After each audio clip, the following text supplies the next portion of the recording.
Hey, what's going on, guys? So my name is Ipe, and I've been doing the rank and rent business model for the last 11 years. And in this video, I'm going to share with you 6 changes I made to this business that made it so much better so that you don't have to waste 11 years and go through the pains that I had to go through to learn some of these lessons. Let me show you some of the results that I'm getting. This is over 170 rank and rent websites that I built just in the last 6 months alone. We're at line 174 here, and we're building more even in 2026 as well. This is my very own call tracking dashboard. As you can see, February 12th, like we got all these calls coming in across all my rank and rent sites, and it just keeps going on. And all these calls are being tracked, and it directly connects my client's CRM, which you can take a look here. Some of the estimates that my client is putting in. Right now we have $600,000 worth of estimates out. This is a $46,000 concrete job, $4,000 metal gates job. This is a $240,000 ADU job. And there's more down on this list, as you can see. Here's some of the commissions that I'm generating from my rank and rent sites. A lot of my rank and rent sites, I don't just rent out a site. I sell the leads and I collect commissions on them. This was a $1,000 commission from a drywall job. This is a $900 commission from a flooring job. And there's more commissions being generated from my roofing sites. This was a $1,000 commission from a roof replacement job. I'm also the owner of ePay.com that ranks for global keywords. And in the last 7 years alone, I've invested over $2 million into this site. And I learned a lot of high-level SEO tactics that I also utilize on my rank and rent sites. Okay, so the 6 rank and rent changes that I've made that made the biggest difference in the world. What is rank and rent? You build websites that generate phone calls or leads for local services. You use SEO to rank it at the top of Google search engine. The reason why it works so well is because local is much more easier to dominate than trying to rank a site on a global level. There's so many niches, so many cities you can get into that there's plenty of markets out there that are not saturated. But there's a challenge to this because there are so many options, but not all options were created equal. Some niches are not that great anymore, which I'll get into. The best thing is that once these sites rank, they continue to generate leads and income for you. So it becomes very scalable, hands-free type of passive income business. All right. Why are some of the old rank and rent methods not working today? Because a lot of the old tactics relied on rank really fast, rent fast kind of playbook, which a lot of those shortcuts Google now penalize. So why did the old approach of rank and rent fail, or a lot of those tactics no longer work? Because the old tactics relied on targeting super weak competition, rank fast, rent it fast. But a lot of those shortcuts do not work anymore with Google. Oftentimes you can get penalized. So in this video, we're going to cover these 6 major changes from short-term thinking to long-term thinking, broad niche targeting to subniches, from single site dependency to multi-site approach, flat rental pricing to commission-based, generic content to entity-rich content.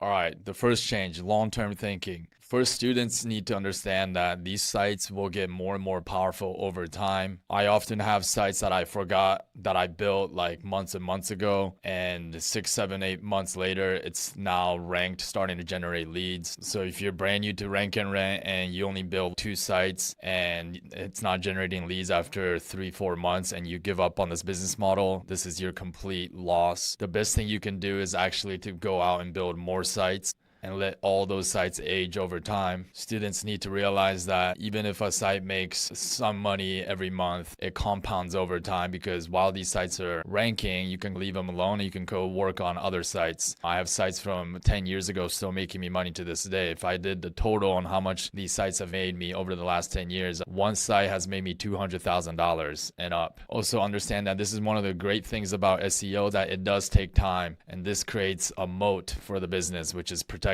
When there's no moats in a business, other people can come in and copy what you're doing and compete with you, which leads to oversaturation. We call this barrier to entry, but this is business 101. Change number 2 is looking into various sub-niche, which is a more specialized service that exists within a niche. An example would be plumber. I would not even go into plumber because it's lower ticket and it tends to be very saturated in most cities. But hydrojetting is a service within plumbing that is much higher ticket. We're talking a couple $1,000s and up in price, and it's going to be way less competition with very high buyer intent, because if you create a whole brand about hydrojetting and someone's looking for that specific service, they're going to want to call a company that specializes in that. You can see I Googled hydrojetting in Chicago, and the map listing, even though we're in a big city like Chicago, is pretty weak. If you compare this to plumbing Chicago, you got a listing with thousands of reviews in the map listing. Very powerful sites. But with hydrojetting, we have a site here with only a 0.9 DR. That's a very weak site.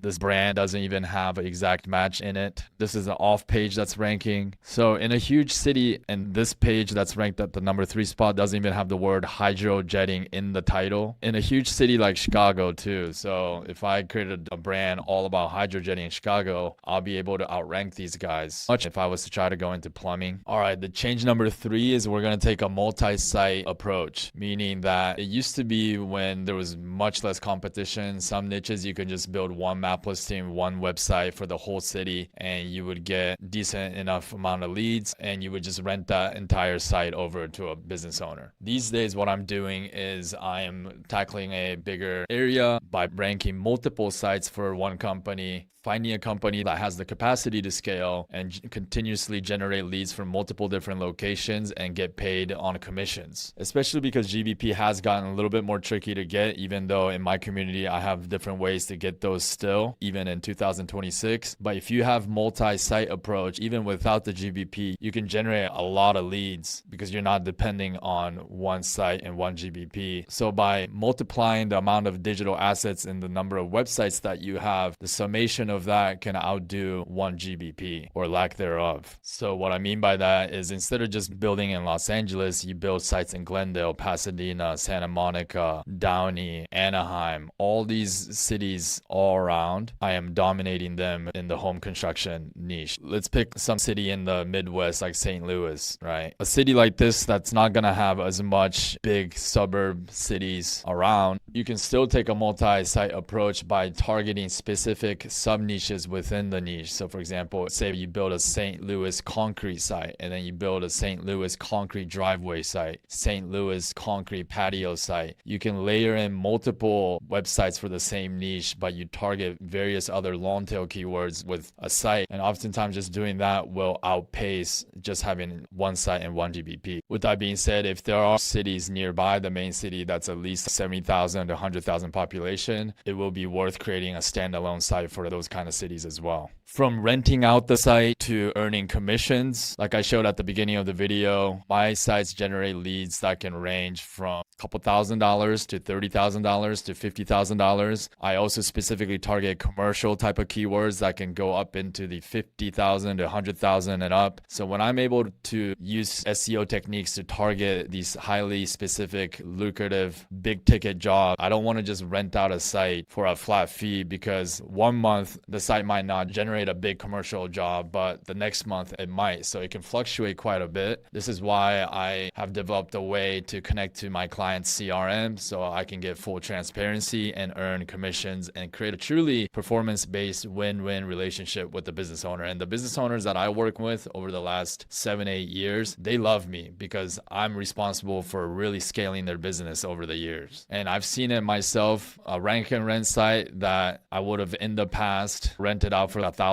a month. By earning commissions, I've seen sites make $5,000 a month and up.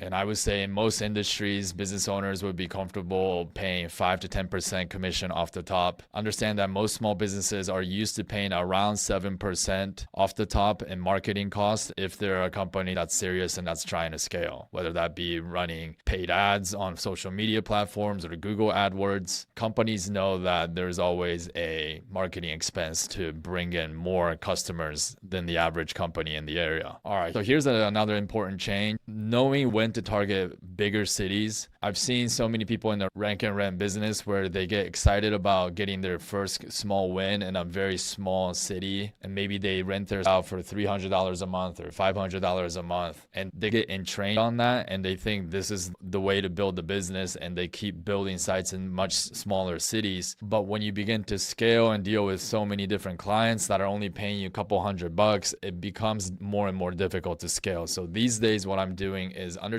when I can target bigger cities and for what niche or sub niche, get rankings, and it's not as competitive as you think if you know what you're doing with SEO. Find a really good business owner, generate those high ticket lucrative jobs and get paid commission. Business owner's happy, you're happy, and the business owner is happy because those lucrative jobs are the ones that pay the most for them. Change number 6, this is another huge one. Changing your site to more professional aesthetics. Now, I still see sites all the time that are sloppily put together. They clearly look like a lead gen site that looks like it was built in the 1990s. Here's a concrete site that is clearly built by someone trying to do lead gen, and it's just wall of text. There's no right keywords in the right places, and these sites are just no longer gonna cut it anymore in more competitive cities. Here's an example of my concrete site, and look how much more professional this looks. In my community, we have different templates that we use to make this easy for us. But when people stay longer on your site, it is a ranking factor, and it also helps with conversions when the site looks more aesthetic. Also, a lot of people don't know this, but Google has algorithms that machine learning to look at the site design. And when you have a very unique site design, it does give you a ranking boost. I also need to talk about creating entity-rich content. So my content doesn't just offer basic explanation of things. It goes into detail, like it shows exact numbers of average cost of driveways. It gives specific statistics, like the cost of materials comprise 40 to 50% of total contract price. Concrete parking and construction, our parking lot are constructed with 4,000 PSI air entrained concrete, dual dowel joint, and rebar grids. We don't just talk about concrete installation in a basic definition. We break down the different types of concrete installations that we do: driveway installation, sidewalk installation, stamped concrete installation, colored concrete installation, concrete retaining walls installation. We break down different types of repairs that we can fix.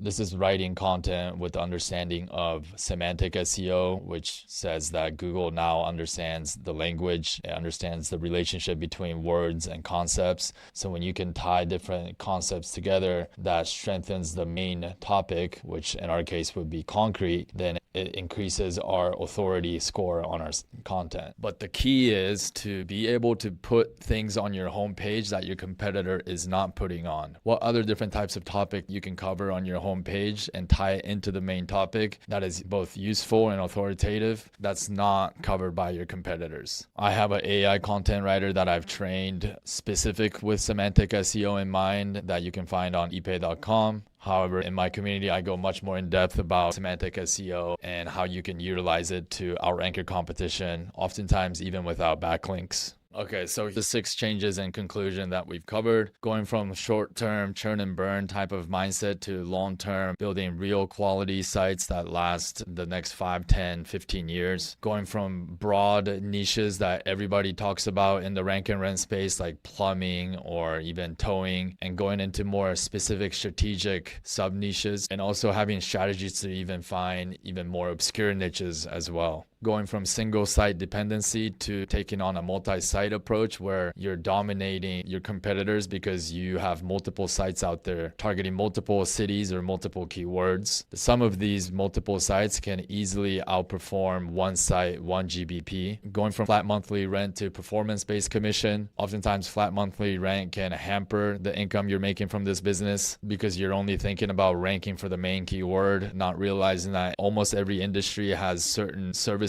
that are much more lucrative and higher ticket that you could easily go target and monetize if you were on commission. Going from just ranking in small towns to actually ranking in much bigger cities when you know what you're doing with entities and semantic SEO, and then using specific brand names that target keywords that other people are not paying attention to. And then finally, going from basic lead gen type of templates, which often looks spammy and machine learning can recognize as almost like a lead gen site, to building professional looking aesthetic sites that have unique design than most sites out there, and then filling that site up with entity rich content that has high unique information gain, entity richness, and it's connecting various topics to new topics that's not usually found in 80% of your competitors. When you stack all of these things together, rank and rent business will be performing triple, quadruple times better. Each of these tiny tweaks goes a very long way. So if you like this presentation, click the link in the description. I just launched a brand new coaching program and community in 2026. I provide a lot of one-on-one support inside this community. And if you dedicate yourself to the next 3 to 6 months, I promise you I can get you results. So click a link in the description and I'll see you on the next video.